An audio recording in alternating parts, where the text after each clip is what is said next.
الحمد لله رب العالمين والصلاة والسلام محمد بن عبد الله الأمين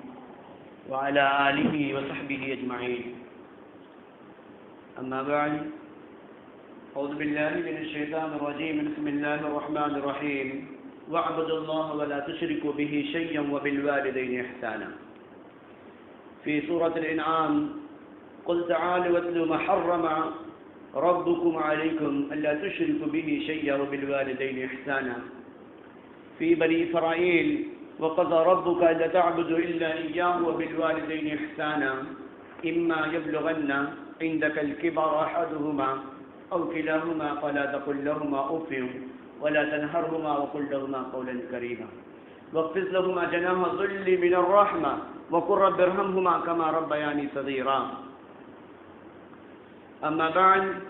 قال النبي صلى الله عليه وسلم: سئل عن النبي صلى الله عليه وسلم من حق الناس بحسن صحابته؟ قال النبي: أمك. ثم من؟ قال النبي: أمك. ثم من؟ أمك. ثم من؟ قال أبوك. محترم سامعین کرام،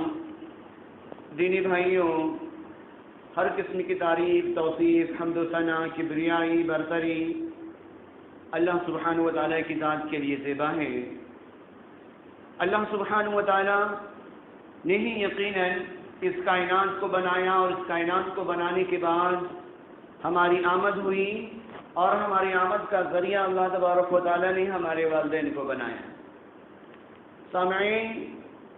آج کے درس کا موضوع ہے والدین کے حقوق. در حقیقت اس کے اندر ہم بہت ساری چیزوں کو بھلا بیٹھتے ہیں، اور اپنے ماضی کے دنوں کو، جو گزرے ہوئے دن ہوا کرتے ہیں، اسے ہم بھول جاتے ہیں کہ یقیناً ہمارے والدین کی ہمارے اوپر کتنی بڑی بڑی قربانیاں رہی تھیں ہمارے بچپن میں. اور جب ہم جوانی کی دہلیز پر دستک دیتے ہیں تو ہم ان کے احسانات کو فراموش کر دیتے ہیں. لیکن اللہ سبحانہ و تعالیٰ نے قرآن مقدس کی آیتوں کے اندر سورہ نساء آیت نمبر 36 کے اندر اللہ تبارک و تعالیٰ نے ان کو والدین کے حقوق کو محفوظ فرمایا ہے. وَعْبُدُ اللَّهَ، اللہ سبحانہ و تعالیٰ کا فرمان ہے، سب سے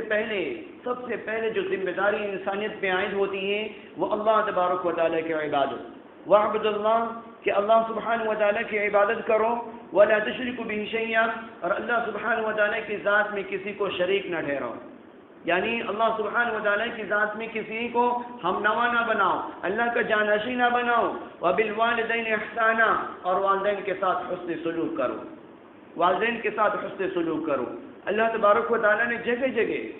وَبِالْوَالِدَيْنِ إِحْسَانًا وَبِالْوَالِدَيْنِ إِحْسَانًا وَبِالْوَالِدَيْنِ إِحْسَانًا، اللہ سبحانہ و تعالیٰ نے مختلف مقامات پر والدین کے ساتھ حسن سلوک کی تاکید کی ہے. آگے سورہ انعام آیت نمبر 151 کے اندر اللہ تبارک و تعالیٰ نے فرمایا: قل تعالوا.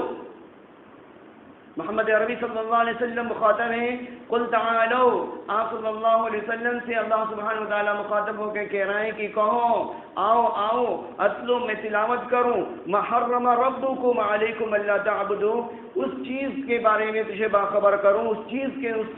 سے تجھے متنبع کروں جس کو اللہ سبحانہ و تعالیٰ نے حرام قرار دیا ہے. اللہ تبارک و تعالیٰ نے حرام قرار دیا ہے تم پر. وہ کیا ہے؟ تشرکوا بہ شیئا، کہ اس کی ذات میں کسی کو شریک ٹھہراؤ. اللہ سبحانہ و تعالیٰ کی ذات میں کسی کو شریک ٹھہراؤ اللہ تبارک و تعالیٰ نے تمہارے اوپر ہی حرام قرار دیا ہے. آگے اللہ تعالیٰ نے فرمایا: وَبِالْوَالِدَيْنِ إِحْسَانًا، والدین کے ساتھ حسن سلوک کرو. تیسری آیت کے اندر اللہ تبارک و تعالیٰ نے بالکل والدین کی جو ہڈیوں سے گوشت کا الگ ہو جانا، اس کا پاس و لحاظ رکھتے ہوئے سورہ اسرائیل کی آیت نمبر 23 اور 24 کے اندر اللہ تبارک و تعالیٰ نے بالکل واضح طور پہ والدین کے حقوق کو اجاگر کیا ہے. فرمان الہی ہے: وَقَضَىٰ رَبُّكَ أَلَّا تَعْبُدُوا، جب تم اپنی نماز کو مکمل کر لو، جب تم اپنی عبادت کو مکمل کر لو، جب اپنے سر کو بارگاہ عزتی میں جھکا لو، جب اللہ سبحانہ و تعالیٰ کی خوشنودی کے خاطر تم اللہ سبحانہ و تعالیٰ کی بارگاہ میں سر کو جھکا کر معافی تلافی کر لو، اس کے بعد اللہ تبارک و تعالیٰ نے حکم دیا: اللہ تعبدوا الا ایاہ بالوالدین احسان. دوسری چیز، دوسرا حکم جو ہے اللہ سبحانہ و تعالیٰ کا، پہلا حکم تو یہ ہے کہ رب کی عبادت کی جائے، اللہ سبحانہ و تعالیٰ کے آگے سجدہ ریز ہوا جائے، اللہ تبارک و تعالیٰ سے اپنی منت، اپنی سماجت، اپنی معاملات کو بارگاہ عزی میں رکھی جائے۔ اس کے بعد اللہ تبارک و تعالیٰ نے جو دوسری ذمہ داری سے انسانیت پر، مومنین پہ ہی نہیں بلکہ پوری کی پوری انسانیت پر اللہ تبارک و تعالیٰ نے جو ذمہ داری عائد کی ہے، بالوالدین احسان، والدین کے ساتھ حسن سلوک کرو، والدین کے ساتھ حسن سلوک کرو۔ وَقَضَىٰ رَبُّكَ أَلَّا تَعْبُدُوا إِلَّا إِيَّاهُ وَبِالْوَالِدَيْنِ إِحْسَانًا إِمَّا يَبْلُغَنَّ عِندَكَ الْكِبَرَ أَحَدُهُمَا، جب ان میں سے دونوں کے دونوں یا ان میں سے کوئی ایک بڑھاپے کو پہنچ جائے، اما یبلغن پہنچ جائیں، جب ان میں سے ایک یا دونوں کے دونوں بڑھاپے کے کو پہنچ جائیں، اما یبلغن عندک الکبر احدهما وکلاهما، کلاهما کا مطلب ہوتا ہے کہ دونوں کے دونوں، ایک ان میں سے بڑھاپے کو پہنچ جائیں یا دونوں کے دونوں بڑھاپے کو پہنچ جائیں، اور کلاهما فلا تقل لهما اف،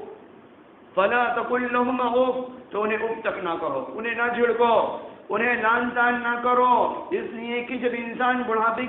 بڑھاپے میں پہنچ جایا کرتا ہے تو اس کے ذہنی توازن کے اندر خلل پایا جاتا ہے، وہ بات میں چڑچڑاپن کے شکار ہو جایا کرتے ہیں، اور بچہ اگر تھوڑا سا بھی بولتا ہے کوئی وہ گفتگو میں اگر وہ ٹیڑھاپن اختیار کرتا ہے تو ایسے وقت میں والدین فوراً غصہ ہو جایا کرتے ہیں۔ اللہ سبحانہ و تعالیٰ نے اس کا بالکل بھرپور لحاظ رکھا کہ ایسے وقت میں جب بڑھاپے میں تمہارے والدین جب ان کے ذہنی توازن کے اندر خلل پایا جائے گا، اف ولا تنہرہما، انہیں نہ جھڑکنا، انہیں نہ جھڑکنا، وقل لہما قولا کریما، اور جب بات کرنے کی باری آئے اور جب تمہیں بات کرنا ہو، اپنے والدین سے بات کرنا ہو، ان کے حال و احوال پوچھنا ہو، وقل لہما قولا کریما، تو ان سے آہستگی کی بات کرنا، ان سے پیار بھرے انداز میں بات کرنا، ان کے ساتھ غمخواری والے انداز میں بات کرنا، اور ان کی ایسی عیادت پرسی کرنا کہ جیسے کہ اللہ تبارک و تعالیٰ نے عیادت پرسی کرنے کا حکم دے رہے ہیں۔ سورہ اسرائیل کی آیت کے ذریعے سے ہمیں یہ پتہ چل رہا ہے، وَقُلْ لَهُمَا قَوْلًا كَرِيمًا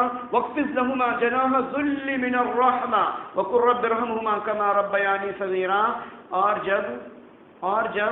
ان کے سامنے تم پیش آنا تو عاجزی سے پیش آنا، جناح الذُّلِّ مِنَ الرَّحْمَةِ، رحمت کے بازوؤں کو یعنی درد بھرے بازوؤں کو، اور اپنے آپ کو عاجزی کے ساتھ اپنے والدین کے ساتھ پیش آنا۔ وَاخْفِضْ لَهُمَا جَنَاحَ الذُّلِّ مِنَ الرَّحْمَةِ وَقُلْ رَبِّ ارْحَمْهُمَا كَمَا رَبَّيَانِي صَغِيرًا،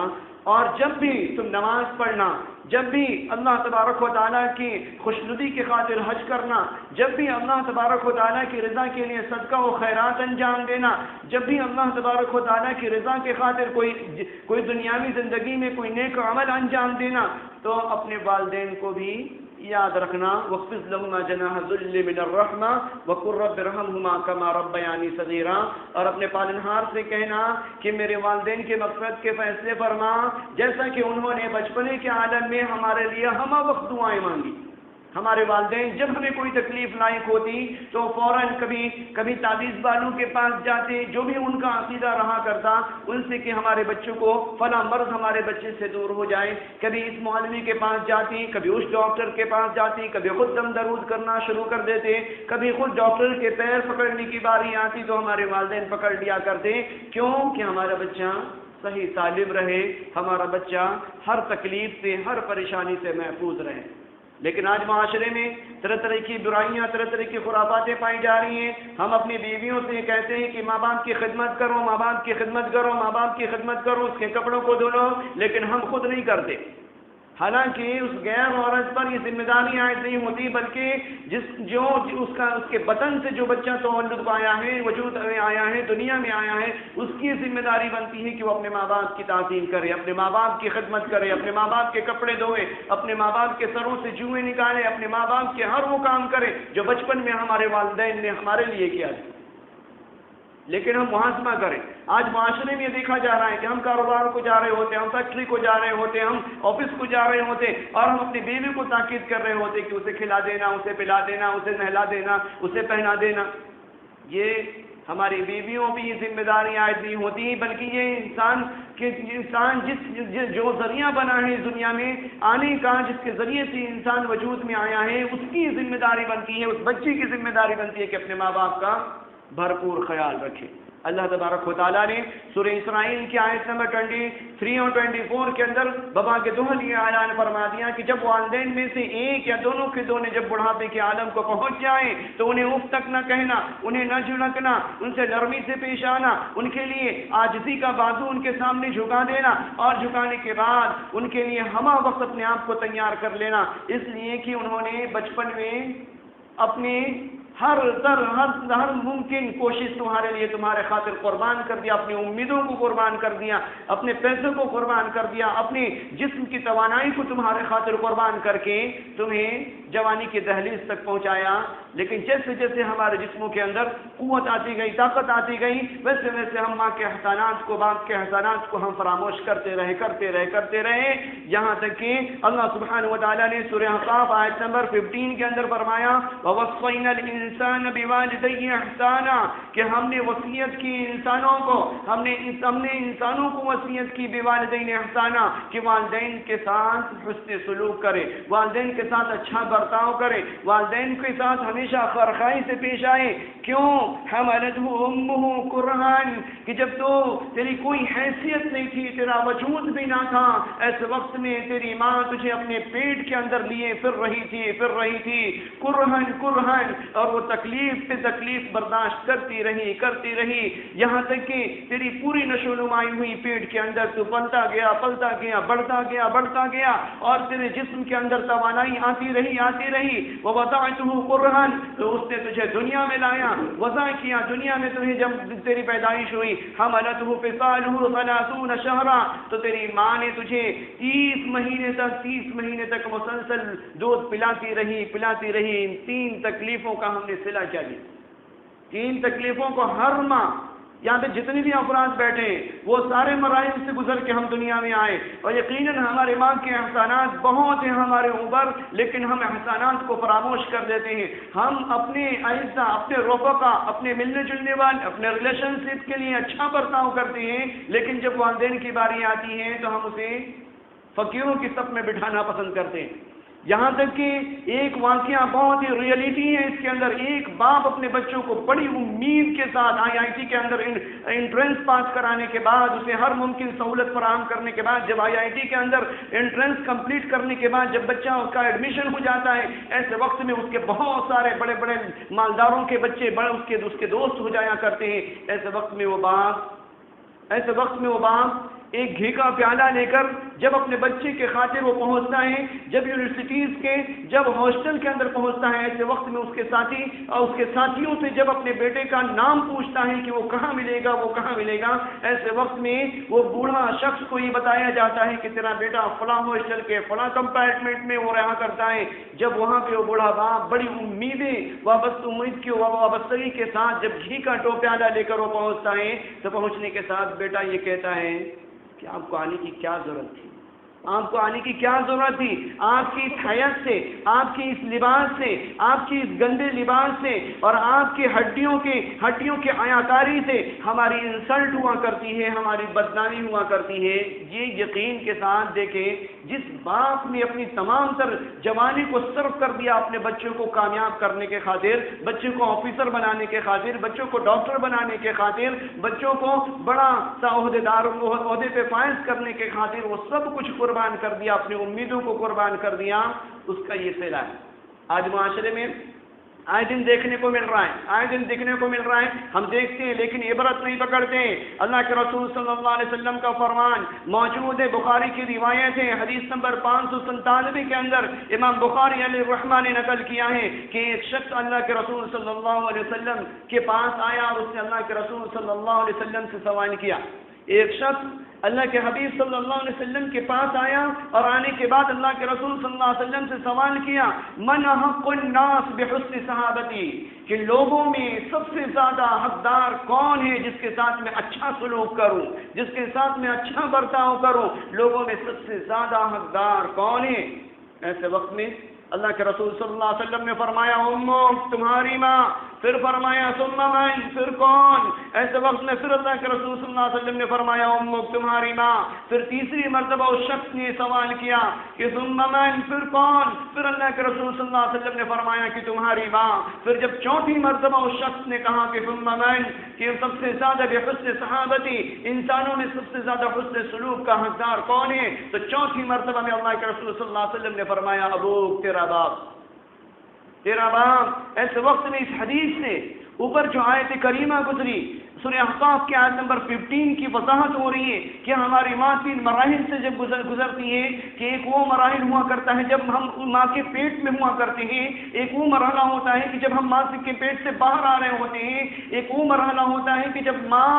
ہمیں دودھ پلا رہی ہوتی ہے۔ یہ 3 مراحل بہت زیادہ دکھ دائق ہوا کرتی ہیں۔ یقیناً ان 3 مراحل کا پاس و لحاظ رکھتے ہوئے اللہ تبارک و تعالیٰ نے امام کائنات افضل الانبیاء والمرسلین ساقی کوثر شافی محشر جناب محمد رسول اللہ صلی اللہ علیہ وسلم سے اس کی تصدیق کرا رہا ہے، اس کی تصدیق کرا رہا ہے، آیت کریمہ کی تصدیق کرا رہا ہے کہ تیری ماں نے اتنی تکلیفیں برداشت کی، تمام تر تکلیفوں کا صلہ کیا ہے؟ تو اس وقت اللہ کے رسول صلی اللہ علیہ وسلم کہہ رہے ہیں کہ تمہاری ماں، تمہاری ماں، تمہاری ماں۔ 3 مرتبہ اللہ کے رسول صلی اللہ علیہ وسلم نے تصدیق کی۔ سب سے زیادہ اگر اس کائنات میں اگر حقدار ہے تو وہ تمہاری ماں ہے، بحسن صحابتی، اچھے سلوک کا، اچھے برتاؤ کا۔ ہم محاسبہ کریں اپنے نفس کا۔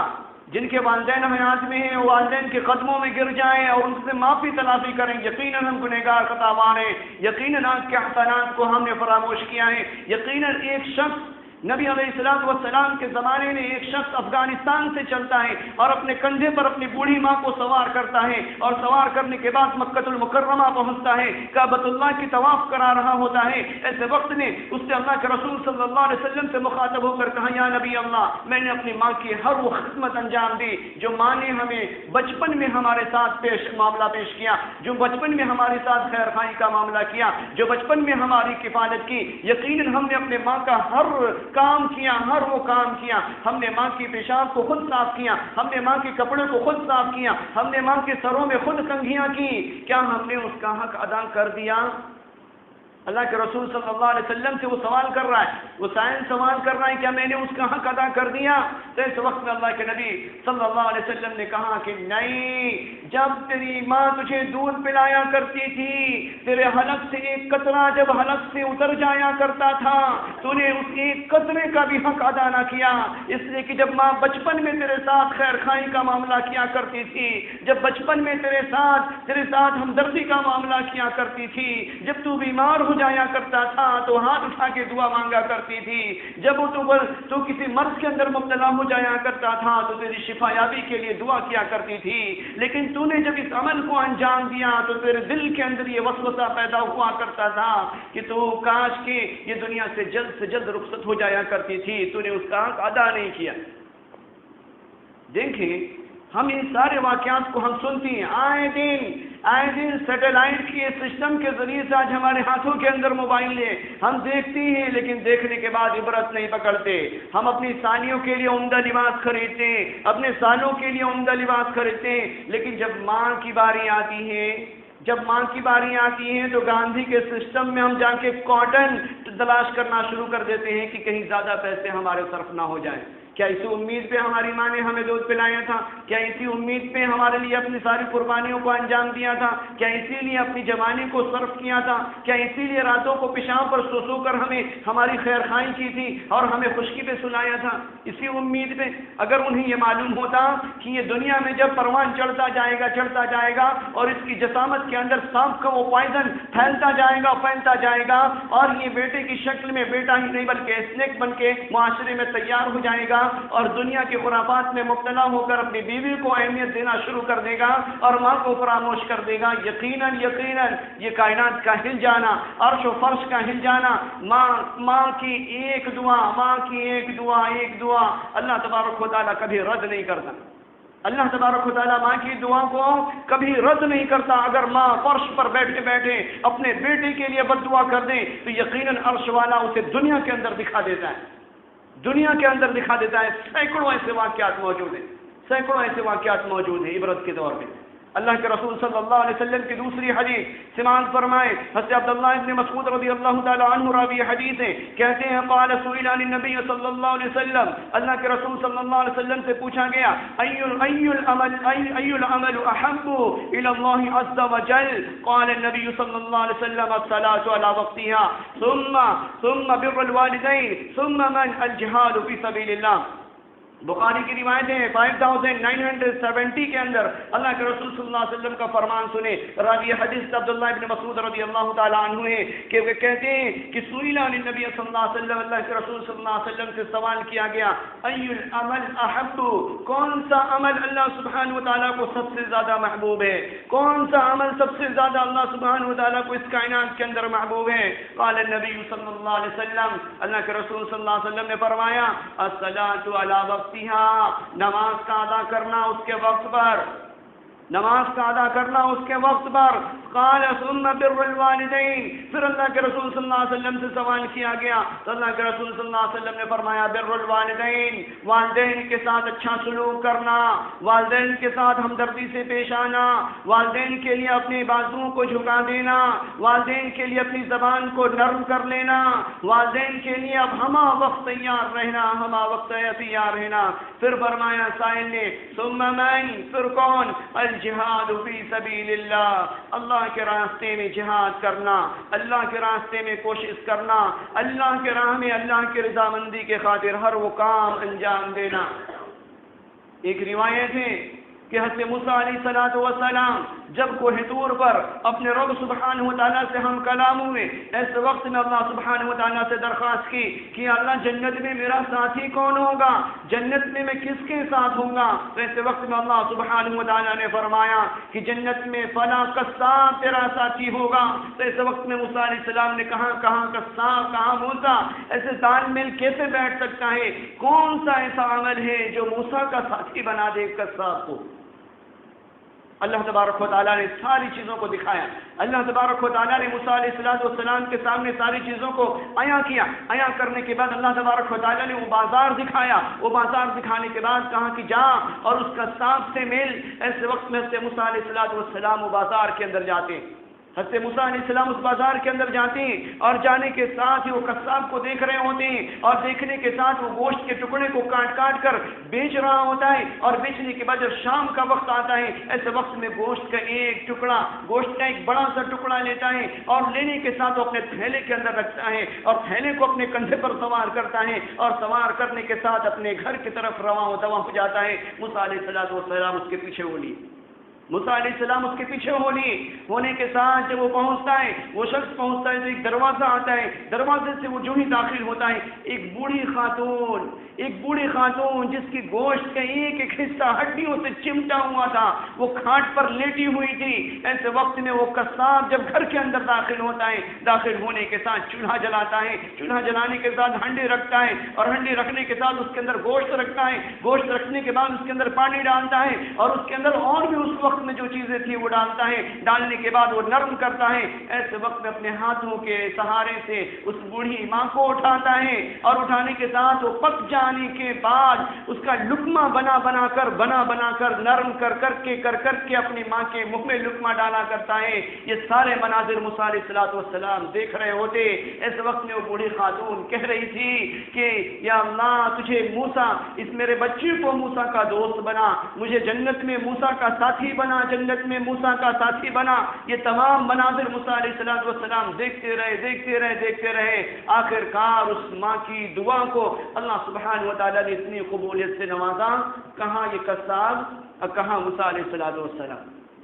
اس عمل کے عوض میں، ماں کی خدمت کے عوض میں، دیکھیں ہماری ماں اگر حیات میں ہے تو یقیناً اس کی خدمت کرنا ہماری ذمہ داری بنتی ہے، ہم بھی یہ ذمہ داری عائد ہوتی ہے۔ آج یورپین ممالک میں دیکھنے کو ملتا ہے کہ ایک گلاب کا پھول لے لیے اور سال میں ایک بار مدر ڈے منانا شروع کر دیے۔ مدر ڈے پوری زندگی اپنے ماں باپ کو تکلیف پہنچاتے، پوری زندگی اپنے ماں باپ کو اپنی شرارتوں سے پریشان کرتے، پوری زندگی اپنے پیسے کو بیوی اور بچوں پہ نچھاور کرتے اور اپنے ماں باپ کو جب دینے کی باری آتی، جب انہیں تو تکلیف کے اندر مبتلا ہو جاتے، جب وہ مرض کے اندر مبتلا ہو جاتے، تو انہیں پیسے کے لیے سارے بچے گھر کے مل کے میٹنگ کرتے کہ ہاسپٹل کے اخراجات کو کون برداشت کرے گا، لانڈری کے اخراجات کو کون برداشت کرے گا، یا اس طریقے سے دیگر اخراجات کو کون برداشت کرے گا۔ بچوں کی میٹنگ بیٹھا کرتی ہے گھروں کے اندر۔ لیکن جب ہم چھوٹے تھے، جب ہماری کوئی حیثیت نہیں تھی، جب ہمارے اندر سوچنے سمجھنے کی صلاحیت نہیں تھی، ایسے وقت میں جب ہم بیمار پڑ جایا کرتے، ہمارے ماں باپ کبھی کسی سے مشورہ نہیں لیا کرتے، وہ صرف دو ہی تنہا ڈاکٹر کی دہلیز پر جاتے اور جانے کے ساتھ اس سے پہلے اگر پیسے نہ ہوتے تو ماں جو اپنے گھر سے زیورات لائی تھی شادی کے موقع سے، وہ زیورات کو گروی رکھنے کے بعد اپنے بچے کے لیے دوا فراہم کر رہی ہوتی۔ ایک ماں 8 بچوں کو پال سکتی ہے، 8 بچے آج ایک ماں کو نہیں پال سکتے۔ آج 8 بچے ایک ماں کو پالنا مشکل ہو گیا، ایسا معاشرہ۔ اسی معاشرے کے خاطر اللہ تبارک و تعالیٰ نے نبی علیہ السلام کو مبعوث فرمایا تھا۔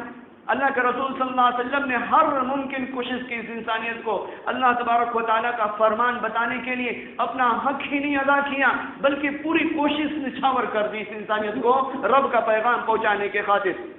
اگلی حدیث سماعت فرمائیں، عبداللہ ابن عمر رضی اللہ تعالیٰ عنہ فرماتے ہیں کہ ایک آدمی نبی علیہ السلام کی خدمت میں حاضر ہوا اور کہنے لگا یبایعک علی الحجرہ الجہاد ابتغ الاجر من اللہ، قال النبی صلی اللہ علیہ وسلم فالوالدین احد حی۔ ایسے وقت میں اللہ کے رسول صلی اللہ علیہ وسلم کے پاس ایک شخص آیا اور اس نے کہا کہ میں ہجرت پر آپ کے ہاتھ پر بیعت کرنا چاہتا ہوں، میں ہجرت کے لیے آپ کے ہاتھ پر بیعت کرنا چاہتا ہوں، جہاد کے لیے آپ کے ہاتھ پر بیعت کرنا چاہتا ہوں۔ ایسے وقت میں اللہ تبارک و تعالیٰ کا وہ محترم نبی اس نے کہا ابتغ الاجر من اللہ، کہ اللہ سبحانہ و تعالیٰ سے اجر کا طالب ہے، اللہ تبارک و تعالیٰ سے بہت زیادہ نیکیوں کا طالب ہے۔ تو ایسے وقت میں اللہ کے رسول صلی اللہ علیہ وسلم نے فرمایا فَهَلْ مِنْ وَالِدَيْكَ أَحَدٌ حَيٌّ، کیا تیرے والدین میں سے کوئی ایک زندہ ہے؟ تو ایسے وقت میں اس نے کہا قال النبی صلی اللہ علیہ وسلم فَتَبْتَغِ الْأَجْرُ مِنَ اللَّهِ، تو جا اور اپنی ماں کی خدمت کر، اور خدمت کرنے کے بعد اس کے اندر رب سبحانہ تعالیٰ کی رضامندی تلاش کر۔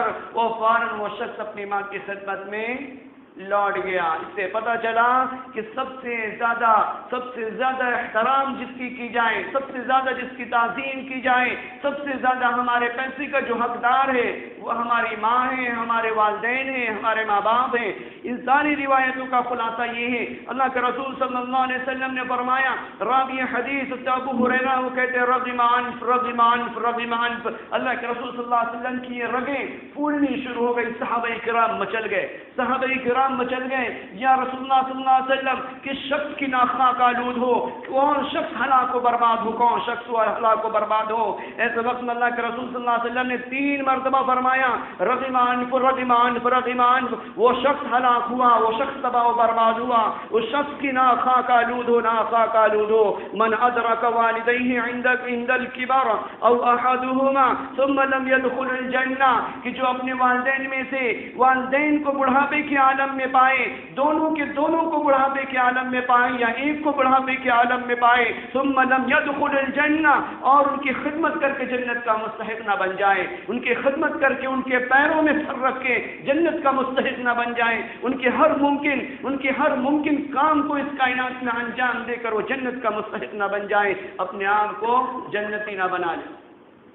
اس روایت سے بالکل یقیناً یہ بات ثابت آ رہی ہے کہ اگر ہم جنت کے مطالبہ کے جنت کے متلاشی ہیں، اگر ہم جنت کے طلبگار ہیں تو ہمیں ماں باپ کی خدمت کرنی چاہیے، جن کے ماں باپ حیات میں ہیں ان کے آگے عاجزی کے بازو کو جھکا دینا چاہیے، ان کے لیے وہ ساری ضرورتیں فراہم کرنی چاہیے، کیونکہ بچپن میں اسی امید پر ہماری انگلیاں اپنی انگلیوں کو پکڑ کے ہم چلا کرتے تھے، اسی امید پر وہ چلایا کرتے تھے، اسی امید پر اپنے کندھوں پر سوار کر کے بازار گھمایا کرتے تھے، اسی امید پر ہمیں ایک اسٹیٹ سے دوسرے اسٹیٹ میں جا کر پریشانیوں کو برداشت کرنے کے بعد ہمارے لیے پیسے حصول کیا کرتے تھے اور ہم پر خرچ کیا کرتے تھے، اسی امید پہ کہ ایک دن یہ ننھی سی کلی، ایک دن یہ ننھا سا بچہ جب بڑا ہوگا، جب میں بڑھاپے کو پہنچ جاؤں گا، ایسے وقت میں ہمارا مددگار ہوگا، ہمارا غمخوار ہوگا، ہمارے ساتھ ہمدردی کا معاملہ کرے گا، لیکن معاشرے نے اپنے تیور کو ایسا بدلا کہ ماں باپ کے سارے سپنے بکھر گئے، ساری امیدیں چکناچور ہو گئیں، اور ہم معاشرے میں ایسے لپت ہو گئے کہ آج کل کے بچے جب اعلیٰ پوسٹ پہ پہنچ جایا کرتے ہیں، یہاں تک کہ بچیوں کو دیکھنے میں آیا ہے کہ اگر وہ پڑھ کے اچھا انجینئرنگ کی ڈگری حاصل کر لیں یا ڈاکٹریٹ کی ڈگری حاصل کر لیں، ایسے وقت میں بوڑھا باپ کھکھارتا ہوا ڈکارتا ہوا جب بیٹی کی دواخانے میں پہنچا کرتا ہے یا اس کے پریکٹس کے سسٹم میں جب پہنچا کرتا ہے تو بیٹی کا سر جھک جایا کرتا ہے کہ کہاں سے یہ ہمارے والدین، کہاں سے بوڑھے والدین ہمارے لیے آفت بن کر یہاں پہ آئے، یہ ہمارے بے عزتی کا ذریعہ ہے، یہ ہمارے لیے بے عزتی کا ذریعہ ہے۔ جب ہم پیشاب کر دیا کرتے تھے بستر پر تو ماں خشکی میں ہمیں سلاتی اور اس پیشاب پر خود سو جایا کرتی، وہ آج بڑھاپے میں پہنچنے کے بعد اگر اس کے منہ سے بلغم آیا کرتا ہے، اس کے منہ سے خخاریں آیا کرتی ہیں، تو آج کل بچے، کتنے ایسے بچے ہیں جو ان کے بلغموں کو صاف کرتے ہوں، کتنے ایسے بچے ہیں جو ان کے ماں کے سروں میں تیل لگایا کرتے ہوں، کیا اسی امید پر انہوں نے بچپن میں ہمارے لیے اتنی قربانیاں دی تھی؟ اگر انہیں یہ معلوم ہوتا کہ یقیناً کہ آگے چل کے اس سے ہمیں کچھ حاصل نہیں ہونا، تو یقیناً ہمارے اوپر اتنے صرف نہیں کرتی، اپنے زندگی کے قیمتی حصے کو ہمارے اوپر صرف نہیں کرتی، بلکہ وہ اپنے قیمتی پیسے کو اپنے بڑھاپے کا سامان سمجھ کر اس کی حفاظت کیا کرتی۔ حالانکہ ایسا نہیں ہے، یہ اللہ سبحانہ و تعالیٰ کی طرف سے عطیت ہے۔ اللہ تبارک و تعالیٰ نے یہ محبت الہام کیا ہے ماں کے قلب و جگر کے اندر، والدین کے قلب و جگر کے اندر۔ اگر یقیناً اگر ہم چاہتے ہیں کہ ہمارا حشر نبیوں کے ساتھ ہو، اگر ہم چاہتے ہیں کہ ہمارا حشر صدیقین کے ساتھ ہو، اگر ہم چاہتے ہیں کہ ہمارا حشر صلحاء و صالحین کے ساتھ ہو، تو یقیناً ہمیں ماں باپ کی خدمت کرنی ہوگی، یقیناً اپنے ماں باپ کے ساتھ اچھا معاملات میں ہمیں پیش آنا ہوگا۔ ایسے وقت میں اللہ کے رسول صلی اللہ علیہ وسلم نے فرمایا کہ تین قسم کے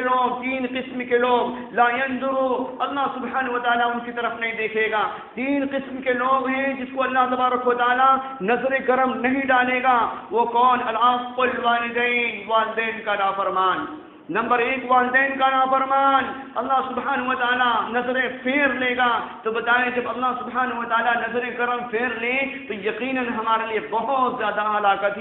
ہے، یقیناً ہمارے لیے بہت زیادہ پریشانی کا باعث ہے۔ ہم اس دن سے ڈریں اور اپنے والدین کی خدمت کریں، اپنے والدین کے اوپر اپنی قیمتی پیسے کو خرچ کرتے وقت بالکل ہیچ محسوس نہ کریں کہ ہم کہاں بوڑھی سی جان کے پیچھے ہم پیسے خرچ کر رہے ہیں۔ اپنے بچوں پہ خرچ کرنے کے لیے ہمارے دل کے اندر یہ بات آیا کرتی، تو کبھی ان کے دل کے اندر بھی یہ بات نہیں آیا کرتی تھی کہ جب وہ ہمارے اوپر خرچ کیا کرتے تھے۔ العاق الوالدین، والدین کا نافرمان، اللہ سبحانہ و تعالیٰ اس کی طرف نظر کرم نہیں ڈالیں گے۔ مدمن الخمر، اور شراب کا عادی، یعنی ہمیش پینے والا شراب، اس کے اوپر بھی اللہ سبحانہ و تعالیٰ نظر کرم نہیں ڈالیں گے۔ والمنان وطاعہ، اور وہ شخص جو کسی غریب پریشان حال کی مدد کرنے کے بعد اس کا مذاق اڑائے، احسان جتلائے، ایسے شخص کے اوپر بھی اللہ تبارک و تعالیٰ نظر کرم نہیں ڈالیں گے۔ ثلاثۃ لا يدخلون الجنہ، اللہ کے رسول صلی اللہ علیہ وسلم نے فرمایا کہ تین قسم کے لوگ جنت میں داخل نہیں ہوں گے،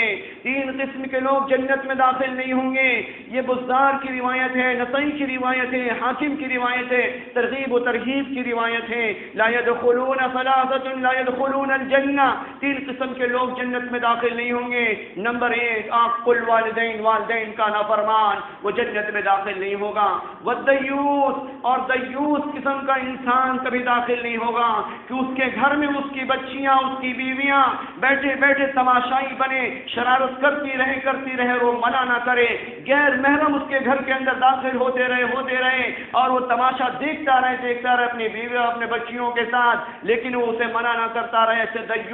ایسا دیوث بھی جنت میں داخل نہیں ہوگا۔ اگلے والرجلہ، اور ایسی عورت، ایسی بچی، ایسی نوجوان لڑکی جنت میں داخل نہیں ہوگی جو مردوں کی مشابہت کیا کرتی ہیں، وہ بھی جنت میں داخل نہیں ہوگی۔ ہم معاشرے میں دیکھیں آئے دن یہ دیکھنے کو ملتا ہے، جو لباس مرد بھی پہنے وہی لباس عورتیں پہنی، اور اپنے آپ کو ہم ترقی یافتہ سمجھتے ہیں، اپنے آپ کو بہت زیادہ اسمارٹ سمجھتے ہیں، اور اسمارٹنس میں ہم اس چیز کو انجام دے رہے ہوتے ہیں۔ نبی علیہ الصلوۃ والسلام کا فرمان ہے، الرجلۃ والرجلة ایسی خاتون ایسی عورت جو مردوں کی مشابہت اختیار کرے گی لا يدخل الجنہ، نبی علیہ السلام کا فیصلہ ہے، رب سبحانہ وتعالیٰ کا فیصلہ ہے، وہ جنت میں داخل نہیں ہوں گے۔ ان ساری چیزوں سے، ان ساری روایتوں سے ہمیں اس بات کا پتہ چل رہا ہے کہ ہمیں والدین کے حقوق کو اس کا پاس و لحاظ رکھنا چاہیے، دنیا کی شرارتوں میں لپت ہو کر اپنے ماں باپ کے احسانات کو کبھی فراموش نہیں کرنا چاہیے۔ یقیناً ہمارے ماں باپ کے احسانات ہمارے اوپر بہت زیادہ ہیں، بہت زیادہ ہیں، ہم ان کے حقوق کو ادا کرنا چاہیں نہیں ادا کر سکتے۔ یقیناً اللہ سبحانہ وتعالیٰ نے اگر ہمارے والدین کو حیات میں رکھا ہے تو ہم ان کے لیے دعا کی ان سے دعا کی درخواست کریں اور ان کے لیے بھی ہم دعا کریں۔ یقیناً جیسا کہ بچپن میں وہ ہمارے لیے دعائیں کیا کرتی تھی۔ آج عمرو بن مرہ الجہنی رضی اللہ تعالیٰ عنہ سے روایت ہے، وہ کہتے ہیں کہ ایک شخص نبی علیہ السلام کی خدمت میں حاضر ہوا اور کہنے لگا، اے اللہ کے رسول صلی اللہ علیہ وسلم، میں گواہی دیتا ہوں کہ آپ اللہ کے رسول ہیں، اور میں یہ گواہی دیتا ہوں کہ اللہ کی عبادت کے اللہ ہی عبادت کے لائق ہے، اس کے علاوہ کوئی معبود حقیقی نہیں، اور آپ اللہ کے سچے رسول ہیں، حقیقی رسول ہیں۔ 5 نمازیں پڑھوں گا اور اپنے مال کا زکوٰۃ دوں گا اور رمضان کے روزے رکھوں گا۔ اور آپ نے اپنی 2 انگلیاں اٹھا کر فرمایا، اللہ کے رسول صلی اللہ علیہ وسلم نے 2 انگلیاں اٹھائیں اور فرمایا، من مات علی ھذا، اگر تو اس عمل کو انجام دیتا ہوا مر جائے، اگر تو اس عمل کو انجام دیتا ہوا مر جائے، یعنی نماز پڑھتا ہوا، مجھے اللہ کا رسول تسلیم کرتا ہوا، زکوٰۃ دیتا ہوا، روزہ رکھتا ہوا، تو یقیناً دنیا کی کوئی چیز تجھے نہیں روک سکتی جنت میں داخل سے، سوائے ماں باپ کی نافرمانی، سوائے ماں باپ کی نافرمانی۔ اگر ماں باپ کی تو نے نافرمانی کی ہوگی تو یقیناً جنت میں داخل نہیں ہو سکتا۔ من مات علی ھذا کان مع النبیین، اگر تو چاہتا ہے کہ تیرا حشر نبی کے ساتھ ہو، تو چاہتا ہے صدیقین کے ساتھ ہو، اگر تو چاہتا ہے کہ تیرا حشر شہداء کے ساتھ ہو یوم القیامت، قیامت کے دن، ما لم یحق والدیہ، اپنے والدین کے ساتھ والدین کی نافرمانی نہ کرنا، والدین کی نافرمانی نہ کرنا۔ بار بار اللہ کے رسول صلی اللہ علیہ وسلم نے جملہ دہرایا اور دہرا کے پوری کی پوری انسانیت کو یہ بتایا، یقیناً ماں کی ناراضگی میں رب کی ناراضگی ہے، والدین کی ناراضگی میں رب کی ناراضگی ہے، اور جب اللہ سبحانہ وتعالیٰ ناراض ہوگا ہمارے اعمال سے اور ہمارے اس عمل سے، چاہے ہم عبادت کرتے رہیں، اپنے سر چھوڑتے رہیں، مسجد میں بیٹھ کے رب کی ضربے لگاتے رہیں، کوئی فائدہ نہیں۔ ضرورت ہے اپنے والدین، جن کے والدین حیات میں ہیں، ان سے عاجزی سے پیش آنے کی ضرورت ہے، ان سے دعائیں مغفرت کی درخواست کرنے کی ضرورت ہے۔ اگر ہم نے ان کی دل شکنی کی ہے تو ان سے معافی مانگنے کی۔ یقیناً ماں کا جگر تو وہ جگر ہے کہ یقیناً اگر ہم ایک بار اپنے ماں کے سامنے آنسو بہا دیں، وہ فوراً ساری چیزوں کو معاف کر دیا کرتی ہے، جیسا کہ حضرت علقمہ کا واقعہ ہے کہ گلے میں روح آ کر اٹک چکی ہے۔ اللہ کے رسول صلی اللہ علیہ وسلم کو جب یہ پیغام پہنچا، علقمہ کی روح قبض نہیں ہو رہی ہے، یا نبی اللہ کیا کیا جائے، حضرت علقمہ کے متعلق کیا رائے ہے آپ کی؟ اس وقت اللہ کے رسول صلی اللہ علیہ وسلم نے بلاوا بھیجا، جاؤ اس کے گھر میں معلوم کرو کون ہے۔ پتہ چلا کہ ایک خاتون، ایک بوڑھی خاتون جو ان کی ماں ہوا کرتی تھی، وہ فوراً ان کو بلاوا بھیجا کہ بلا کر لاؤ۔ حضرت علقمہ کی ماں آئی، ایسے وقت اللہ کے رسول صلی اللہ علیہ وسلم نے کہا، یقیناً جہنم کی آگ بہت ہی خطرناک ہے، بہت ہی ڈینجریس ہے، اگر تم نے اپنے بچے کو معاف نہ کیا، آج علقمہ کو تم نے اگر معاف نہ کیا تو یقیناً جہنم کا ایندھن بنے گا۔ اس کے تمام روزے، اس کی تمام عبادتیں ایک طرف، لیکن اگر یہ تیرا نافرمان مرا تو یقیناً یہ جہنم میں جائے گا، کوئی نہیں بچا سکتا۔ فوراً ماں نے معاف کیا، معاف کرنے کے ساتھ ہی ان کی زبان پر کلمہ جاری ہوا اور روح اس جسد عنصری سے وہ فوراً روح پرواز کر گئی۔ تو ہم اس حدیث سے، اس قرآنی آیتوں سے ہم اپنا محاسبہ کریں، ہم کتنے اپنے ماں باپ کے دل کو جیتنے والے ہیں یا ہم ماں باپ کو ناراض کرنے والے ہیں۔ اللہ سبحانہ وتعالیٰ سے ہم دعا کریں، یقیناً جن کے والدین حیات میں ہیں وہ اپنے والدین سے معافی مانگے، اپنے والدین سے دعا کی درخواست کریں، اور جن کے والدین دنیا سے رخصت ہو گئے ان کے لیے اچھے اعمال کو اس کائنات کے اندر انجام دے، قرآن کو پڑھا کے اور یوں ہی ان کے لیے مغفرت کی دعائیں کرنے سے کوئی مسئلے کا حل نہیں۔ قرآن یہ صرف بخشش کی کتاب نہیں بلکہ اللہ سبحانہ و تعالیٰ نے ہدایت کے لیے نازل فرمایا ہے، مردوں کو معاف کرانے کے خاطر نہیں کہ اللہ تبارک و تعالیٰ نے نازل فرمایا تو ہم اس عمل کو انجام نہ دیں بلکہ ہم قرآن مقدس کو خود پڑھیں، خود پڑھنے کے بعد والدین کے لیے دعا کریں، ہم والدین کے جو مرحوم ہمارے والدین ہیں ان کے لیے پانی کے سسٹم کو ہم لگائیں یا اس طریقے سے قبر میں جھاڑیاں، قبرستان میں جھاڑیاں لگائیں، کوئی اچھے اعمال کو انجام دیں جس سے انسانیت کو فائدہ پہنچتا رہے دنیا میں اور اللہ تبارک و تعالیٰ جنت میں ہمارے والدین کے مراتب کو بلند کرتا رہے۔ اللہ رب العالمین سے دعا ہے کہ اللہ تبارک و تعالیٰ قدردانی کی توفیق عطا فرمائے۔ اللہ رب العالمین سے دعا ہے کہ یا اللہ اگر جانے انجانے میں ماں باپ کی نافرمانیاں ہم سے سرزد ہو گئی ہیں تو یقیناً تیری ذات عالی و عرفہ ہے، یا اللہ تو معاف فرما، یا اللہ معاف فرما۔ یقیناً ہم اپنے والدین کے حقوق کو ادا نہیں کر سکتے، نہیں ادا کر سکتے، یقیناً آج تک ہم سے جتنی بھی جرائم سرزد ہو گئی ہیں اللہ تو اپنے عفو کرم سے معاف فرما۔ جن کے والدین حیات میں ہیں ان کی قدردانی کی توفیق عطا فرما، یا اللہ جن کے والدین دنیا سے رخصت ہو گئے ہیں یا اللہ ان کے مغفرت کے فیصلے فرما، ان کے قبروں کو نور سے بھر دے، قبر میں جنت کی خوشبو نصیب فرما، یا اللہ قبر کے فرشتوں سے یا اللہ ان کی حفاظت فرما، قبر کے عذاب سے ان کی حفاظت فرما کر یا اللہ جنت الفردوس میں جگہ عنایت فرما، جنت الفردوس میں جگہ عنایت فرما۔ یا اللہ ہمیں بھی معاف فرما، ہمارے والدین کو بھی معاف فرما کر یا اللہ جنت الفردوس میں جگہ عنایت فرما، جنت کے بالا خانے انہیں عنایت فرما۔ اللہم تقبل منا انکا انت السمیع العلیم وتب علینا انکا انت التواب الرحیم، وآخر دعوانا الحمدللہ رب العالمین۔